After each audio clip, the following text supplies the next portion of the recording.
Welcome to Creativo Corner, where we interview unique and emerging artists, up and coming, doing amazing things.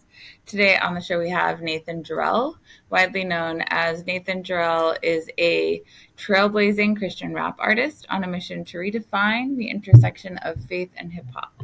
With an impressive arsenal of 13 albums distributed through his independent record label, Nathan Jarrelle Ministries, he has firmly established his presence in the music industry. But his influence extends beyond his solo career. Nathan is deeply committed to nurturing aspiring artists and inspiring his community. His evocative storytelling through lyrics allows listeners to connect with their own emotions and experiences, capturing the essence of longing for change and desire to break free from the shackles of sadness. Nathan's music serves as an anthem for those who have battled their own inner turmoil, illuminating the path to self acceptance and personal growth. Welcome on the show, Nathan. Thanks so much for joining. That was an awesome intro. We aim to please here. We aim to please. Why don't you tell us a bit about how you got started in the music industry? What inspired you? When did you start creating? We want to know. Yeah, so officially, originally I was in a band. I was 17, I had a notebook full of songs, which isn't much different than now. And me and my friend Brett, we started a garage band. And that's really where it started. And then I'm a military brat, so we ended up moving, parting ways. And he played the guitar and sang. So I had all these songs, but no one to play guitar with me. So that's initially how it started, is me learning the guitar so that I didn't have to depend so much on someone else. And then it took off from there, me writing these, emo pop acoustic songs. And then I became a Christian, then it became more contemporary Christian emo songs. and then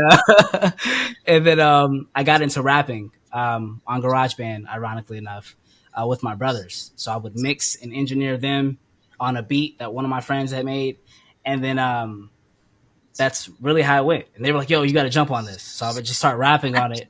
And then after that, the rest was history. So this is around like 2016 when I lived in Germany. Oh, wow. You lived in Germany with your family. Yeah. Very cool. Yeah. Very cool. That's awesome. So yeah, I was mad at the time because I turned 18 over there. So I was like, "Yo, this sucks. Like all my friends are out moving out with girlfriends, starting college, and I'm here in a foreign country. Like I can't even speak German, Oh. But honestly, like it was such like an entitled way of thinking, but it was honestly one of the like best experiences of my life. Like that's where my family really became close, and I really started to like hone in on this music thing. Oh. Wow, that's really cool that you like made music with your brothers. It was like a family thing. Yeah, That's awesome. yeah, yeah. I love it. Are you We've the, are you always the best talked. out of the three? Like how would you rank? So I feel like I'm the most. I feel like I'm the least hip hop because I can't freestyle. What? Like I can't freestyle. I am a writer all day. So I used to write short stories too. So, but when I got into it, started like poems, and then I started hip hop. But like freestyling, I can probably sing freestyle, but they clear me when it comes to freestyling. When it comes to writing, though, I feel like we all have different strengths, So I feel like my chorus game is really strong, but their pens when it comes to verses and putting different like I don't know, articulating thought is crazy. So That's awesome. Very cool. Who were your yeah. influences when you started writing? Oh man. So when I first started writing and leaving from poetry, it was definitely Drake around the Ooh. Think Me Later, So Far Gone era. Lil Wayne, of course, Eminem, but I also love like rock music. As I told you, it's where I kind of fell in love with it was North Carolina. So Yeah. a lot of the radio rock at the time was like Shine Down, Linkin Park, Fall Out Boy, um, Paramore, Panic at the Disco. So I would just take their songs and I would like print out the lyrics and I would like copy, you know, put in my own words, copy their song structure, and that kind of what's taught me how to write songs, you know. Wow. Oh, cool. Yeah, so it's really neat, and I would do it across all genres, so that I would know how to write a country song or a rap song or a pop song or a rock song. Wow. Very cool. Yeah, Yeah, I mean they say imitation is the sincerest form of flattery, so honestly, it is. Yeah, so it was kind of like training wheels. Once I understood like the dialect, because I feel like music is a language. So I feel like once you understand the dialect of a genre, you can speak it more fluidly, you know? Yeah, yeah. I mean, you. It sounds Yeah. like you really liked a range Mhm. of genres. Honestly. Yeah, I did. My dad really got me into that. I caught him listening to like No Doubt, like the Gwen Stefani group, and then Darius Rucker, and I was like, "Yo, what are you doing? Like, we only listen to R&B. Like, what is this?" You know. But he introduced me to so much music that I had no idea of. So that when I got into rock music, it was kind of like a natural progression. Oh, that's Yeah. awesome. And what type of music did your mom play? Said your mom was also a musician? Yeah, so my mom wanted to sing when she grew up, and she would sing all the time.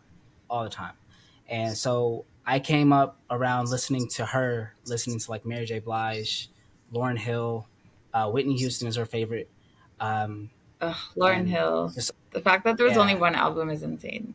So sad. the fact that she's been able to thrive off this album for 25 years is crazy to me. I That's just actually so true. That's so true. it's nuts. It's one of my favorite albums, actually. No Yeah. pun intended. Yeah, yeah, for sure. No, your influences are very diverse from like Lauryn Hill to Paramore. Like that's a big gap. Like Yeah, it really is. no It really doubt. is, and I gotta add Taylor in there too. Taylor Swift, early Taylor Swift. I like country Taylor a Yeah, lot. nice. Um, That's I nice. I had this weird theory when I was younger that if I listened to like the best artist out of each genre, then like automatically I would try to like be the best. Like I would be the best in writing and understanding what it took to flourish in that area of music. Yeah, that's cool. That's cool. Love that. And I know you. We discussed that like you've like definitely grown a lot as an artist. Obviously, since 2016, you've had Yeah, 13 albums. Can you talk about what's changed the most between your first album and now like album number 13? yeah, I would say growth, like maturity, mindset. When I first started, I was trying to prove that Christian hip hop wasn't lame. You know, um, Okay. at that point in time when I was starting, you know, it wasn't as diverse as it is now, and also there was a lot of confusion in the industry. You know, because Lecrae was doing his, you know, I'm a Christian and I'm a rapper, but I'm not like both. You know, so just kind of breaking out of that box, and a lot of people didn't know what to do with it. So around that same time, I felt like God was calling me to Christian rap, and I didn't listen to Lecrae. I didn't listen to all these other artists. I listened to the music I liked. You know, Mm, listening to Pierce the Veil, Mayday Parade, Fall Out Boy, like these bands that I like really cherished. So he's calling me to that, and I think my goal was to just show that you can be melodic, you can have catchy hooks, you can have dope lyricism, and not have to compromise your faith. You know, so I think that was my mission when I first started. Now I'm more so making the music I want to make for funsies. yeah, yeah. Yeah. Well, you definitely get an authentic vibe from you. So I feel like honestly, like no matter what you're writing, it seems like you would like write from the heart, if you will. Yeah. Yeah, definitely. My mom always used to tell me, don't try to fake and be somebody else. You know, write what's inside your heart. So I've gone through things like anxiety, depression, um, and what I try to do is just try to be a voice for everyone else. So if I can get over the embarrassment of saying the things that I feel scared to say in public, then maybe someone else can find the closure that they need to face whatever they're dealing with. Wow. Yeah, that's so true. Is it easier to sing it than it is to say it? If you're I feel like, embarrassed. yeah, honestly, it is. You got a beat behind you. It definitely is. I feel like it. But I'm also like very transparent as a person too. So it's like I feel like some things, depending on like how where my acceptance level is with it, you know. Right. I feel like I don't say anything on record that I'm not ready to address publicly. So I try my I try my best to have a balance. But if we were in real life, you know, I'm a very hard on my sleeve kind of person. I feel like healing works better that way. You know, when someone else is more obliged to be open, and you're like, oh, well, I can talk about this too. You know? Yeah, yeah, yeah. And I know you talk a lot about your faith and that how that influenced your early music. And you said you Yeah, went through a period of questioning, right? And reaffirming that that's yeah, actually what was really important to you in terms yeah. of your moral compass and your values. Can you talk about Mhm. how that affected your music? That's why you're more so into like the music, if you will, Yeah. versus making it Christian music. That's right. Yeah, definitely. I think that was a good way to put it too. I think honestly, I'm still kind of. I feel like I'm further, than where I was. But I think the biggest conundrum for me was like, how do I continue to boldly proclaim Jesus and my confidence in Him when I don't have that confidence in Him? You know, Mm, like how do I proclaim boldly that He's my rock when I feel like everything's falling apart? And that's really what the biggest shift was for me. I realized that I didn't want to fake the funk. I didn't want to just get on records and preach something or say something to other people that at the moment I was kind of confused about. mm, Not really the basics of the gospel, but more so my identity. mm. So um, I think that's the biggest component right there. That's the transition period. It's like, okay, well maybe I want to do more mainstream beats because I need something a little gritty. I need something a little bit less polished. I need something that's more um, something where I can just authentically just say how I'm feeling and not put it into this Christian hip hop mode of what I feel like needs to be said. I kind of just had the freedom to let loose in that lack of confidence in my identity in Christ. Mm. So yeah. So even now, I think the biggest difference is now is like I'm still mindful of what I say, because I know I want to make family friendly music. I want kids to be able to listen to it and not have to like worry about me cussing when their parents come in. Um, but I definitely just I want to go through different avenues of expressing how I feel without it always being I guess biblically centered. I'm the Christian, so my music should flow through my belief, not necessarily through anything else. What I think Christian music should sound like. Yeah, totally, Yeah. totally. Yeah. I mean, I think it's nice to have like even just good like role models within the music industry because I Oh, mean, for sure. the date this podcast is being recorded, like the Diddy drama is kind of like it's dying down at this moment, but I mean that was a real Yeah. thing, like the whole like Mhm. machismo, like just Yeah. crazy kind of like culture Yeah. within like Yeah. that whole industry and like the music industry, Hmm. also like hip hop and R&B, like especially Yeah. is huge, right? Yeah. I think it's really needed. I think it's needed, and not just from being a Christian hip hop artist or anything like that. I think hip hop in general needs to go through a portion of like holding the people that we hold highly Hmm. accountable. Yeah. You know, um, I think there's something beautiful in that, and even with the Diddy stuff, I think there's a beef that was going on and J. Cole had apologized to Kendrick Lamar, and people are like confused, like why would he apologize? He's supposed to go at his neck. I think at this point in time, like being able to be vulnerable is such a. I think it's what people need. People want to be able to be vulnerable and be able to express themselves. I don't think people are relating to where hip hop has been for the last 25, 50 years.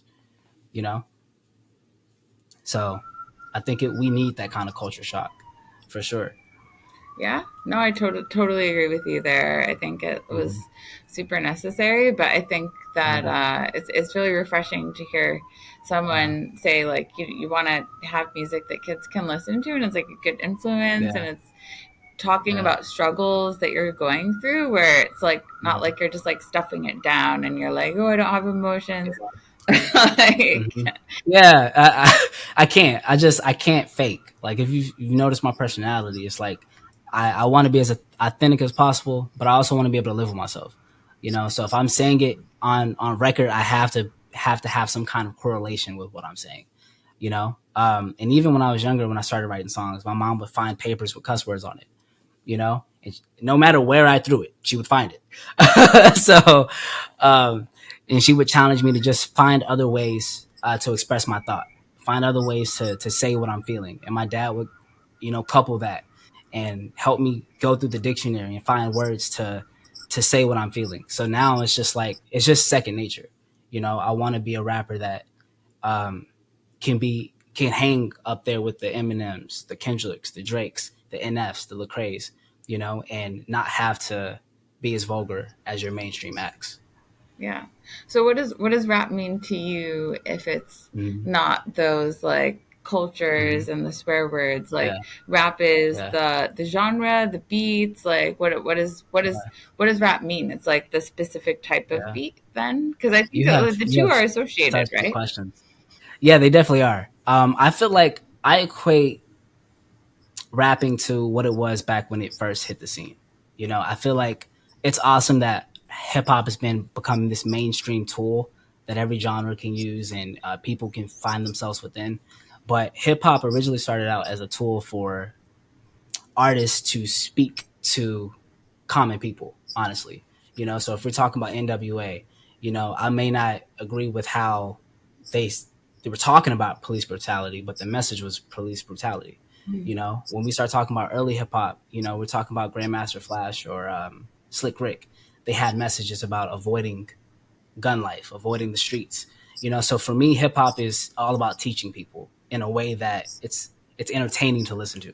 Because I feel like if I was just droning on and on a record about Jesus or drugs or and the effect of why not to take them, I don't think people would be appealing to what I'm saying. But it's all about finding your voice and portraying your message to me personally. Yeah, yeah, I would agree Yeah. with that. I would agree. I mean, I personally love Kendrick Lamar, and I feel like Hmm. his just He's like dope. his way of expressing things, you just like remember Hmm. it because it's so creative, Yeah. and you don't Yeah. have to use like swear words or you don't have to like talk Yeah. about like degrading women to get your point Hmm. across, right? Like he has Yeah. like You don't. amazing Hmm. messages without all that. Yeah, it's true. And I like artists who can. I always admire artists who can kind of do both. Like if you come in the scene and you're cussing and stuff, I always admire when they can pop out a single and it's just clean. I love it. I'm like, oh, so you can do it. That's lit. you know. Uh, so I think it's really cool, and I think it takes technique to be able to do it. I would attribute that to being an MC just as much as being able to put as many syllables together and still make it catch the beat. You know, um, I think that's something that makes hip hop wholesome is that the fact that an artist should be able to talk about what's happening in our society and change people's lives. By that. Yeah. And speaking of that, what is your creative process Mm. like right now? Like Yeah, what is inspiring you? yeah, How do you sit down and like write in the notebook? mhm. What's your process? Yeah. That's really I love it. So if I'm writing like acoustic songs, which I love acoustic guitar. Usually, what'll happen is I'll have a lyric. So in my notes, I have tons of like lines that could go to songs possibly, but I don't have the full draft of the idea out.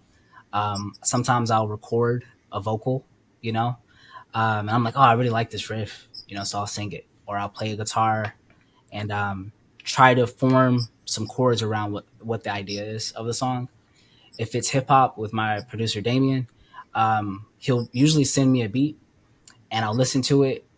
He'll send me multiple beats and I'll listen to them and I'll pick the ones that I can relate to the most. I feel like sonically, and then I'll listen to it over and over again and I'll try to pick out a chorus and I'll pick out a verses and I'll try to find out what the theme of that song is or what I feel like the beat is telling me. Okay. And that's how my songwriting process works for me personally. Nice. So when you get all of the different beats, like one Hmm. just resonates with you and you're like, "Oh, I got this one. I got this one." Oh yeah, definitely. Yeah. Sometimes I can definitely tell like, oh yeah, I'm gonna sing on this one. Or nah, I think I need to go hard on this one. I need to rap. I need to just like really prove a point on this. I need to prove to people that I can actually like I can hang up there. Like I'm here, you know? So especially with Damien's beats. His beats, my producer's name is Damien Austin. He's the one I started with in 2016. And his beats are very ethereal, so they sound like otherworldly. So when you start listening to my early projects up until Low Resolution and some of the first few tracks on Low Resolution 1, that's his sound, you know? So I like those sounds where it sounds like it's a spiritual song. It sounds like it's taking you to another place, you Mm. know? So those are the songs that I feel like I resonate with more because it's more hard on the sleeve. I can be vulnerable, I feel like. Aw, such Yeah. an endearing quality. I'm sure your fans are like, ah. Yeah, honestly, they really like it, and I think it's cool when people can relate to something that I was like embarrassed about. You know, Mhm. like, oh wow, they like that. Okay, I guess I won't delete that. Like, you know, so it's really cool. I love the engagement. It's a really beautiful thing. Yeah. No, no, I think that's what actually what fans relate to the most, especially because Hmm. when you're in 2016, you were what, like, you said you were like 17, 18, right? I mean, that's like when Yeah. the age when you're the most like angsty and you're just like second Hmm. guessing yourself because you're just like, a little Yeah. insecure. I think you need that Yeah. reassurance from someone who's like Yeah. singing it, like, acting it out on TV. That's why we need these role models Yeah. who like tell us it's Yeah. okay, right? Yeah, and that's really true. Honestly, the reason I really started to write music, for myself was one, I'm terrible at making cover songs. Like learning someone else's song and then taking it as my own, I can't relate to it as much, you Mm. know. And then when I started to write music, I really just wanted to write music that I wasn't hearing on the radio, that I wasn't hearing from other artists. There's things that I'm actually struggling with that I want to hear the people I look up to talk about, and they weren't. You know, Mm. and I know that's all down to life experiences. Sometimes it's to labels, it's to marketing, but I wanted to do something to where if I was going to pick up a pen, I wanted to be completely original and also just talk about everyday struggles that people have, whether it's the highs or the lows. Can you give me an example of something that you wrote about like early days that you weren't hearing on the radio? It was like too I need to much pull like out my list. machismo, like what was it that you um, didn't hear that you wanted to embrace? Yeah, so definitely, I would say I feel like the false masculinity. Is like in order for me to be a man or a black man, I got to be toting a tool, I got to be talking the gun talk, I got to be hollering at multiple women and can't be faithful. I wanted to talk about, okay, well, if I peel that layer back, let's just talk about insecurity. Like maybe it's lust, maybe that's why these guys feel like that's why they should do that. Mm. Maybe it's unhealed trauma. So I talk about on the album I have called Unorthodox. I talk about me going through different types of abuse. Whether it be sexual abuse. And healing and forgiving people. I talk about anxiety on some of my earlier projects like Beyond Your Reach. In the midst, I talk about depression. And kind of like being stagnant. You're wanting to move forward, but you feel like everything you touch is like broken. You know, Mm. um, so I want to talk about things that like we can relate to. I can't relate to going to a strip club and throwing $50,000 on a stripper and then walking out and still having money in my account. I can't relate to it, but I can't I can't relate to, being a dad. I can't relate to struggling, with fidelity. I can't talk about struggling with communication in my relationships. I can't struggle with, being the one who dropped the ball, you know? So those things right there, I wanted to make a commonplace in my music. So whether it's Christian hip hop or it's just me rapping or me singing a rock song or a pop song, you're always going to feel at home and be able to relate to what I'm going through because it's something that you go through. Wow. Do you feel like you Yeah. were ready to bring up those topics in a more kind of public way because you had such a family support? I mean, I feel like some of those people, like we Nice. mentioned, like Diddy and like they're kind of like from the Mhm. streets, right? Like they've talked openly Yeah. about how they didn't really have a Yeah. lot of support at home. And I feel like Hmm. for you, it sounds like you had a really like close family, even though you said you were a Hmm. little lonely, but like you had your family with you in Germany, right? Like when you traveled, Yeah. like you guys had each True. other. So maybe that Yeah. enabled you to like feel feel supported. Yeah. I definitely agree. Like upbringing has, I feel like the most impact to do with um, how you just along with your decisions, right? But your upbringing, if you felt like you were in a conducive household to just being able to talk freely, you know, I feel like you're more likely to be able to say how you're feeling, whether it's on record, it's in a relationship, or it's with your peers or your coworkers, But if you grew up and you had to appear to be this, this tough person, so that you wouldn't seem soft or people wouldn't take advantage of you, you obviously had a disadvantage. You weren't equipped with those tools to feel safe, you know. So I try my best to talk to both sides of it because I have friends who grew up like that, you know. Mm. And that wasn't my story. So I try to speak to people who I kind of feel like who are on the other side, who didn't have that. They don't have access to counseling. They don't have access to people who will be honest with them and make them feel like they're able to be honest with themselves. You know, I try to have to where when you click play on certain specific albums, I'm really just speaking whatever you're thinking. And when you're singing these songs back, it's healing and it's a release for you, you know? Oh, So I definitely can resonate with that completely. My parents definitely made it easy for me to talk.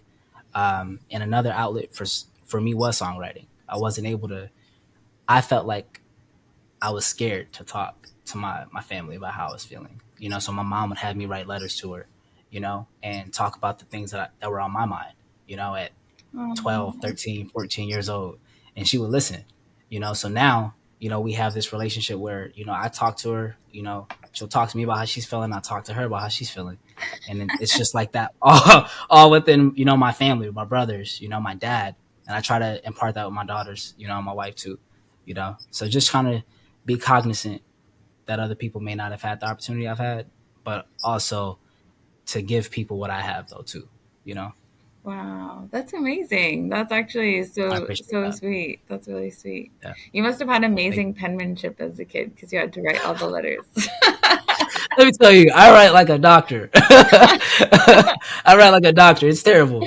Now, unless I am, trying my hardest to write like legible. Yeah. When I'm writing, I have to just stick to like writing on my iPhone. Like, Okay. so I'm like, what does that say?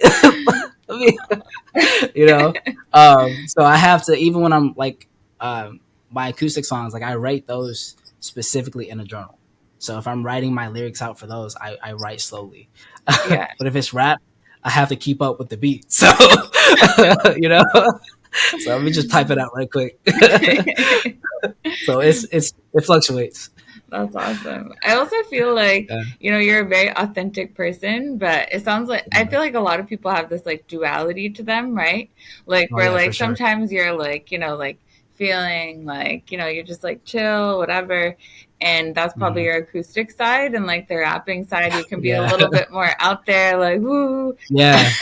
you know? Yeah, no, I agree. Yeah, I think it helps. So I have a lot of different sides to me. Like again, I told you I like emo music. Like I've always loved the emo scene. So My Chemical Romance was my thing. Like it was my thing. Like Bullet for My Valentine, my thing. So I have that side where like, yo, maybe I just want to be sad. Like maybe I want to be introspective. I want to think about things. And have time to feel. And then sometimes I have this bravado where it's like it's not demeaning anyone else, but like, nah, like I am the best at what I do. It's not being better than anyone else. I'm the best at being me. And there's no one who can top me being me.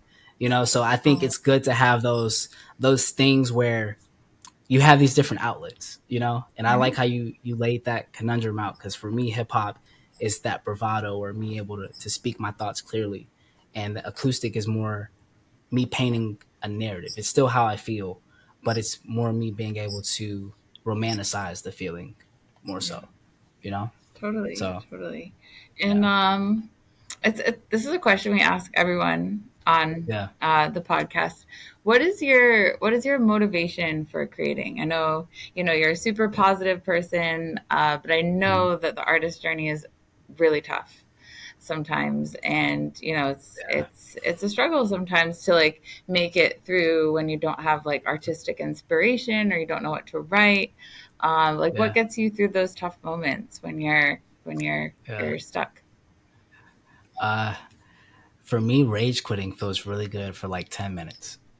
So, What is like, that? rage quitting. It's a term that gamers use when they're playing the game and they can't pass a part, so they throw the controller down. They walk away from it, and Okay. then later, when they're in a cooler space, they're calm. Of course, I'm not throwing around no mics or pens, Okay. but for me, I have moments where it's like I don't want to continue rapping. I don't, and that's kind of what pivoted the me going the rock route or me Mhm. doing I'm just gonna do a complete hip hop R&B album the way that I want to. I'm not gonna add any Christian storylines to it about my life. I just want to write what I feel like hip hop and R&B should sound like. Yeah. Um, I feel like sometimes for me being able to say I'm done with it right now Mm. helps me not burn out because some people will try to force themselves to push to those feelings and then you're even more frustrated and then you really don't want to do it. maybe if I was going this way and that's not working, I can step back, reassess, and find people who can help me get to where I want to go. You know, because you need a team. You need people who are going to speak life into you. You need people who are going to check you when you're wrong, and also encourage you. So I try my best to be all those for me first before I go looking for it in other people. Does that make sense? Wow, that's Yeah. awesome. That's amazing. Yeah. And Nathan, what is next for you? I know you have this Yeah. pivot recently. I know that you're working with a manager to kind of like get everything, all the Mhm. ducks in a row, really Yeah. make a big push. Do you have an album coming out? Where are you Yeah. performing?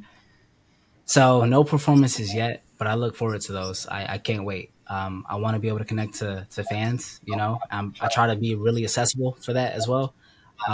So what else? Let me see. I just dropped an album called His Grace. I dropped it back in February. So I've Okay. been pushing that album. I have like 3 singles from it. I'm blessed. I have another one called Won't Ever Let Me Down and Faith. The album after that is called Metamorphosis, and it's kind of Ooh. me intertwining. Yeah, it's definitely like the butterfly thing, you Yeah, I know, love where I feel like a lot of my earlier music was me kind of God kind of preparing me, you know, giving me foundational music, you know. And then now I feel like with all this maturity and this growth, I'm blossoming into walking into who I'm supposed to be. So Metamorphosis has your the Christian hits you know me for, but also it has some love songs, you know, it it. has some club party songs, you know, and it also has the introspective songs too. And then after that, the hip hop album is gonna come that I feel really Woo. excited about. Yeah, I'm gonna be pushing that to radio as much as possible. It's just my thoughts on what hip hop should sound like, you know, from someone who can't really relate with to what's popping out there now. You know, so it's the lyricism's there, the bars are there, and the melodies as well for the R&B part.